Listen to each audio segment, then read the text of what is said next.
Election का कार्यक्रम खत्म हुआ ही था, इसी बीच श्यामा प्रसाद मुखर्जी की अचानक डेथ हो गई। यह पहली बार था कि भारतीय जनसंघ किसी पॉलिटिकल ऑफिस में तब्दील होने जा रहा था। कांग्रेस ने सारे के सारे विरोध करने वाले लोगों को जेल में डाल दिया। इसके बाद कुछ ऐसा हुआ जो किसी ने सोचा तक भी नहीं था। लाखों के तादाद में लोग बाबरी मस्जिद पर अटैक कर दिए एंड कुछ ही मिनटों के अंदर पूरे के पूरे बाबरी मस्जिद तहस नहस हो गया। भारतीय जनता पार्टी यानी बीजेपी 2015 की एक रिपोर्ट के मुताबिक ये दुनिया का सबसे बड़ा पॉलिटिकल पार्टी है। 2015 में इसके एक्टिव मेंबर्स की अगर बात करूं तो वो करीब 18 करोड़ से ऊपर की थी, जो चाइना की कम्युनिस्ट पार्टी को भी बीट कर दिया 2015 में। 2015 में चाइना की कम्युनिस्ट पार्टी का मेंबर कुछ 9 से 10 करोड़ के आसपास थे। वहीं पर बीजेपी की एक्टिव मेंबर्स की अगर बात किया जाए वो 18 करोड़ थे, तो लगभग दुगना चाइना की कम्युनिस्ट पार्टी से। लेकिन कैसे बना ये एक इतनी बड़ी पार्टी, कैसे बना ये दुनिया का सबसे बड़ा पॉलिटिकल पार्टी? आज की वीडियो में मैं आपसे वही डिस्कस करने वाला हूं, बीजेपी की हिस्ट्री के बारे में। वीडियो बहुत ज्यादा मजेदार होने वाला है, कंप्लीट देखिएगा।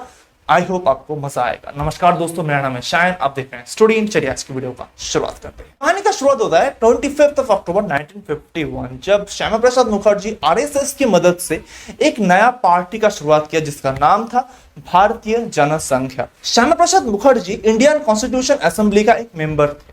अब जो जनसंघ थी इसका काम यह था कि पूरे देश में हिंदुइज्म को बढ़ावा देना, हिंदुइज्म की बातें करना, इसकी सभ्यता, इसके कल्चर की बातें करना। कांग्रेस ने जो मुस्लिम अपॉइंटमेंट पॉलिसी का शुरुआत किया था इसका पूरी तरीके से विरोध करना, जम्मू कश्मीर को भारत के साथ मर्ज करना, यह इस पार्टी का मेन मकसद था। लेकिन वो जो टाइम था वो कांग्रेस के लिए बहुत ही हाई टाइम था। 1951 एंड 52 की इलेक्शन में, जनरल इलेक्शन में भारतीय जनसंघ को बस 3 सीट्स मिले। इलेक्शन का कार्यक्रम खत्म हुआ ही था, अचानक श्यामा प्रसाद मुखर्जी की डेथ हो गई। पूरी की पूरी पार्टी एक तरीके से बिखर गई। इसके बाद आरएसएस की जो प्रेसिडेंट थे पंडित दीनदयाल उपाध्याय, ये भारतीय जनसंघ को एक नया रूप दे दिया। इसके बाद 1967 की जो इलेक्शन हुई वहां पर भारतीय जनसंघ को करीब 35 सीट्स मिल गए थे। इससे भारतीय जनसंघ लोकसभा में थर्ड लार्जेस्ट पार्टी बन गई। एंड जैसे जनसंघ लोकसभा में थर्ड लार्जेस्ट पार्टी बन गई, बहुत सारे छोटे छोटे पार्टी जनसंघ के साथ मार्च होने लगा। जो एंटी कांग्रेस पार्टी था वो जनसंघ के साथ मार्च होकर काम करने लगा। इससे वो पार्टी एंड जनसंघ दोनों की ही पावर बहुत ही ज्यादा बढ़ गई। इससे फायदा ये हुआ कि मध्य प्रदेश, बिहार एंड यूपी में भारतीय जनसंघ ने अपनी गठजोड़ वाली सरकार बनाई। एंड ये पहली बार था कि जनसंघ किसी एक पॉलिटिकल ऑफिस में तब्दील होने जा रहा था। तो ये भारतीय जनसंघ के लिए एक बहुत ही बड़ी जीत थी। उस टाइम भारतीय जनसंघ में अटल बिहारी वाजपेयी, उन जैसे बहुत सारे यंग लीडर्स मौजूद थे, जिससे पार्टी की ग्रोथ बहुत ही ज्यादा बढ़ गई। लेकिन 1975 में अचानक उस टाइम का प्रधानमंत्री इंदिरा गांधी ने पूरी की पूरी देश पर इमरजेंसी डिक्लेयर कर दी। लेकिन जनसंघ ने इस इमरजेंसी डिक्लेयर पर विरोध करी एंड वो रास्ते पर उतर आए। कांग्रेस का आदेश ये था कि जितने भी लोग विरोध कर रहे हैं उनको जेल में डाल दिया जाए। बहुत सारे जनसंघ के लीडर्स को जेल हो गई। 1977 में जब इमरजेंसी हट गई, सारे के सारे लोग वापस आ गए जेल से। उस टाइम जनसंघ के साथ और भी काफी सारे छोटे छोटे पार्टी मिलकर इस जनसंघ को जनता पार्टी का नाम दिया। एंड उस टाइम जनता पार्टी एंड और भी सारे पार्टी के लिए हाई टाइम था, क्योंकि उस टाइम इलेक्शन भी था पूरे देश में। जनरल इलेक्शन हुआ एंड इलेक्शन में सरप्राइजिंगली जनता पार्टी की जीत हो गई एंड कांग्रेस हार गए। जनता पार्टी की तरफ से सबसे पहला प्रधानमंत्री बने मोरारजी देसाई। लेकिन मोरारजी देसाई जैसे ही प्रधानमंत्री बने, इसके बाद से पार्टी के अंदर थोड़ी बहुत बहस होना चालू हो गई एक दूसरे के अंदर, क्योंकि ये जो पार्टी था जनता पार्टी, इसमें काफी सारे पार्टी अंदर ही अंदर छुपे थे। एंड उन सारे पार्टीज का जो रूल्स थे, रेगुलेशंस थे, वो अलग अलग था, एक दूसरे से मैच नहीं हो पा रहा था, जिसकी वजह से एक दूसरे के अंदर विरोध होना चालू हो गया। एंड विरोध इतनी ज्यादा बढ़ गई कि पूरी की पूरी पार्टी ही गिर गई। 1980 में फिर से एक बार जनरल इलेक्शन हुआ, लेकिन इसमें जनता पार्टी का बहुत ही बुरी तरीके से हार हो गई। जनता पार्टी के जितने भी मेंबर्स थे उनका एक मीटिंग बुलाया गया एंड वहां पर सारे के सारे मेंबर्स को 2 ऑप्शन दिए गए, या तो आपको जनता पार्टी के साथ रहना पड़ेगा या तो आपको जनता पार्टी को छोड़कर आरएसएस को ज्वाइन करना पड़ेगा। लेकिन इसमें हुआ यह कि जितने भी लोग जनसंघ के साथ थे वो लोग जनता पार्टी को छोड़ छोड़ दिए। 6 अप्रैल 1980 वो दिन था जब वो सारे मेंबर्स ने मिलकर एक नया पार्टी बनाई जिसका नाम हुआ भारतीय जनता पार्टी उर्फ बीजेपी। अब भारतीय जनता पार्टी को लेकर लोगों के बीच में काफी सारे कंफ्यूजन थे एंड उस टाइम रिसेंटली हमारे उस टाइम के प्रधानमंत्री इंदिरा गांधी का भी हत्या कर दिया गया था। तो लोगों के अंदर एक सॉफ्ट कॉर्नर था कांग्रेस के लिए, लोगों के अंदर कांग्रेस के लिए एक अलग तरह का इमोशन दिखाई दे रहा था, जिसका रिजल्ट आया 1984 का इलेक्शन, जिसमें बीजेपी को सिर्फ और सिर्फ 2 सीट से मिले थे, बाकी सारे सीट्स कांग्रेस की तरफ चला गया था। एंड बीजेपी उस टाइम टोटली टर्न कर गए हिंदू नेशनलिज्म के ऊपर। वो फिर से हिंदुइज्म की बातें करने लगा, हिंदुइज्म को बढ़ावा देने लगा। इस टाइम विश्व हिंदू परिषद ने बाबरी मस्जिद के अगेंस्ट एक आंदोलन निकाली एंड उस आंदोलन में बीजेपी भी जुड़ गई एंड बीजेपी की तरफ से लाल कृष्ण आडवाणी की लीडरशिप के साथ पूरी की पूरी बीजेपी भी राम भूमि मूवमेंट के साथ जुड़ गई। बस और क्या था, ये जो चीज है, इस चीज से पूरी की पूरी बीजेपी पार्टी को बहुत ही ज्यादा बूस्ट मिला। हिंदू जितने भी सारे लोग थे उनके अंदर बीजेपी को लेकर इमोशंस बढ़ने लगा, प्यार बढ़ने लगा एंड बीजेपी ने इस मुद्दे को लेकर बहुत सारी कैंपेन करी, बहुत सारी चीजें करी, बहुत सारे आंदोलन करे एंड इसका नतीजा हुआ ऐसे 1980 में जब जनरल इलेक्शन हुआ वहां पर बीजेपी को 86 सीट्स मिले।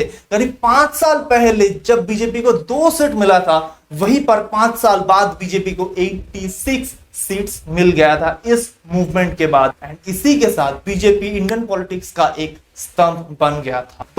बट ये सिर्फ शुरुआत था, सामने और भी बहुत कुछ आना बाकी था। 1990 सितंबर में लाल कृष्ण आडवाणी ने यह कहा कि वो एक रथ यात्रा निकालेगा जो सोमनाथ से लेकर अयोध्या तक जाएगा।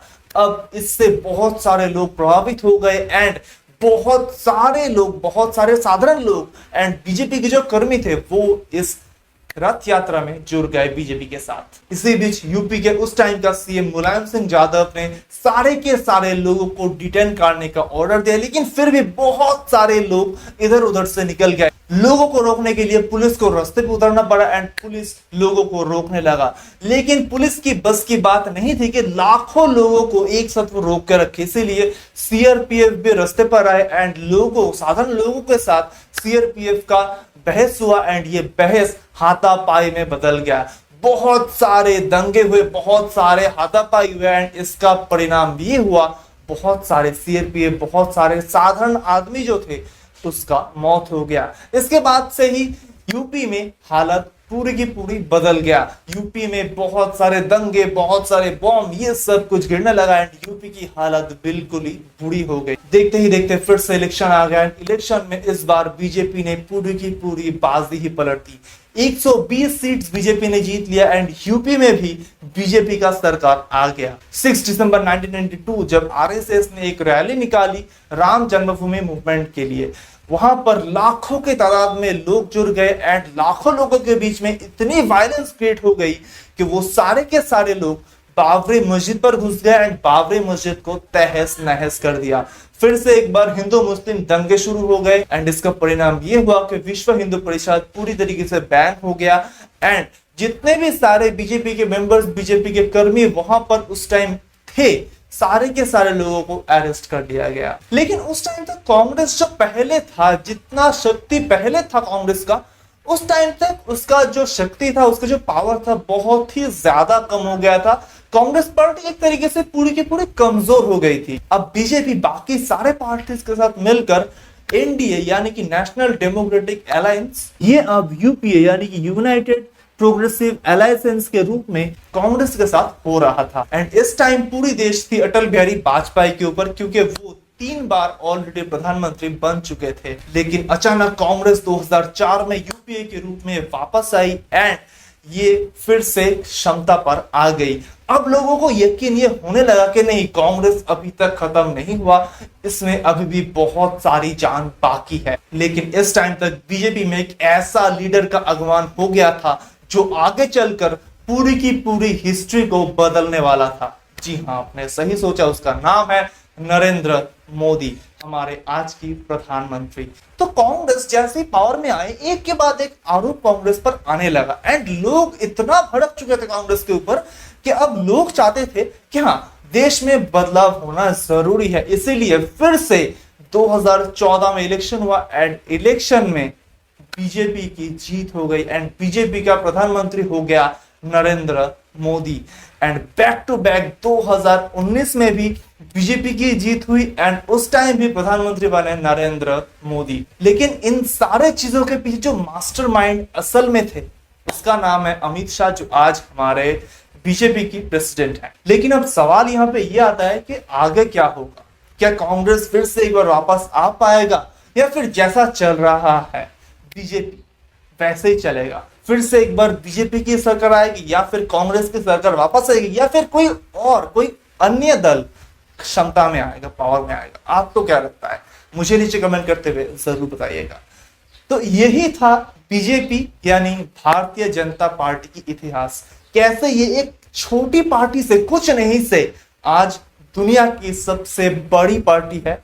दुनिया में सबसे ज्यादा मैन पावर इसी पार्टी के पास है, करीब 18 करोड़, जो मैंने आपको बताया 18 करोड़ से ऊपर एक्टिव मेंबर्स इस पार्टी के साथ मौजूद है। तो स्टोरी कैसा लगा आपको? मुझे नीचे कमेंट करते हुए जरूर बताना। एंड अगर आपको लगता है कि मैंने वीडियो में कुछ गलत बोल दिया हो तो प्लीज मुझे करेक्ट कर देना, कमेंट में जरूर बताना कि हाँ मैंने क्या गलत बोला है। एंड अगर आपको कोई रिकमेंडेशन है वो प्लीज मुझे नीचे कमेंट के जरिए जरूर बताना। अगर अच्छा लगा लाइक कर देना, अच्छा नहीं लगा तो फिर डिसलाइक कर देना। सब्सक्राइब अगर नहीं किया तो प्लीज कर दो, बेल आइकन बजा दो, ताकि हर एक वीडियो का नोटिफिकेशन आप तक सबसे पहले पहुंच जाए। शेयर कर दो अपने दोस्त फैमिली के साथ में, ताकि वो भी जान पाए कि आज जो हम बीजेपी नाम सुनते हैं उसका शुरुआत कैसे हुआ।